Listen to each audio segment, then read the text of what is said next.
കൊലപാതകവും സ്വർണ്ണ കള്ളക്കടത്തും ഫോൺ ചോർത്തലും ഉൾപ്പെടെ ഗുരുതര ആരോപണങ്ങൾ ADGP MR അജിത് കുമാറിനെതിരെ ഉന്നയിച്ച PV അൻവർ MLA കുരുക്കാനുള്ള നീക്കം അണിയറയിൽ ആരംഭിച്ചിരിക്കുകയാണ്. ക്രൈംബ്രാഞ്ചിലെ രഹസ്യരേഖയടക്കം പുറത്തുവിട്ട് വെല്ലുവിളിച്ച PV അൻവറിന് പോലീസിലെ അടക്കം രഹസ്യ വിവരങ്ങൾ ചോർന്നു കിട്ടിയ സംഭവത്തിൽ ഇന്റലിജൻസിനോട് വിശദമായ റിപ്പോർട്ട് തേടിയിരിക്കുകയാണ് DGP. പോലീസിലെ വിവരങ്ങൾ ചോർത്തി നൽകിയതിൽ ഉദ്യോഗസ്ഥർക്ക് പങ്കുണ്ടെന്നാണ് പ്രാഥമിക രഹസ്യാന്വേഷണ റിപ്പോർട്ടിൽ പറയുന്നത്. രഹസ്യങ്ങൾ ചോർത്തി എന്ന് സംശയിക്കുന്ന 2 SP-മാരും ഒരു DYSP-യും നിരീക്ഷണത്തിലാണ്. അൻവറിന് ഉപദേശം നൽകുന്നതും പോലീസ് ഉദ്യോഗസ്ഥരാണെന്ന് ഇന്റലിജൻസ് വിഭാഗത്തിന്റെ റിപ്പോർട്ടിലുണ്ട്.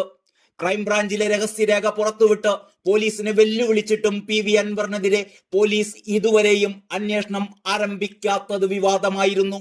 സന്ദീപാനന്ദഗിരിയുടെ ആശ്രമം കത്തിക്കൽ കേസിൽ വീഴ്ച വരുത്തിയ ഉദ്യോഗസ്ഥർക്കെതിരായ നടപടി റിപ്പോർട്ടാണ് അൻവർ ഫേസ്ബുക്കിൽ ഇട്ടിരുന്നത്. ക്രൈംബ്രാഞ്ച് മേധാവിക്ക് നൽകിയ രഹസ്യരേഖ ചോർന്നതിനെ കുറിച്ച് ഉന്നത ഉദ്യോഗസ്ഥർക്ക് മൗനമായിരുന്നു. അതാണിപ്പോൾ DGP പൊളിക്കുന്നത്.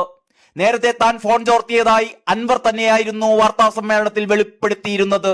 പോലീസ് അതിൽ അനങ്ങിയിരുന്നില്ല. അതിന് പിന്നാലെയാണ് പോലീസ് ആസ്ഥാനത്തെ രഹസ്യരേഖയും അൻവർ പുറത്തുവിട്ടത്. സന്ദീപാനന്ദഗിരിയുടെ ആശ്രമം കത്തിക്കൽ കേസ് RSS അനുഭാവികളായ പോലീസ് അട്ടിമറിച്ചു എന്നായിരുന്നു രേഖ പുറത്തുവിട്ടുകൊണ്ട് അൻവർ ആരോപിച്ചിരുന്നത്. കേസ് ആദ്യം അന്വേഷിച്ച ഉദ്യോഗസ്ഥർക്കെതിരെ നടപടി ആവശ്യപ്പെട്ട് ക്രൈംബ്രാഞ്ചിലെ അന്വേഷണ ഉദ്യോഗസ്ഥനായ DYSP ഷാജി ക്രൈംബ്രാഞ്ച് ആസ്ഥാനത്തേക്ക് അയച്ച റിപ്പോർട്ടാണ് ചോർന്നത്.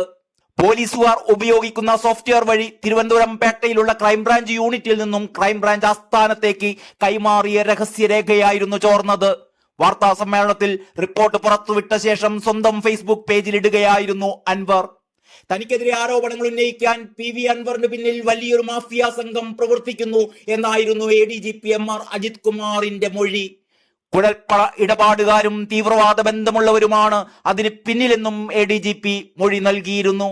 മലപ്പുറം ജില്ലയിൽ നടന്ന സ്വർണവേട്ടയും പ്രതികാരത്തിന് കാരണമായി എന്നും DGPക്ക് നൽകിയ മൊഴിയിൽ MR അജിത് കുമാർ നേരത്തെ ആരോപിച്ചിരുന്നു. MR അജിത് കുമാറിനെതിരായ അന്വേഷണം നീട്ടിക്കൊണ്ടുപോകുന്നതിനൊപ്പം പതുക്കെ അൻവറിലേക്ക് അന്വേഷണം മാറ്റി കേസാകെ അട്ടിമറിക്കാനുള്ള തിരക്കഥയാണ് ഒരുങ്ങിക്കൊണ്ടിരിക്കുന്നത്.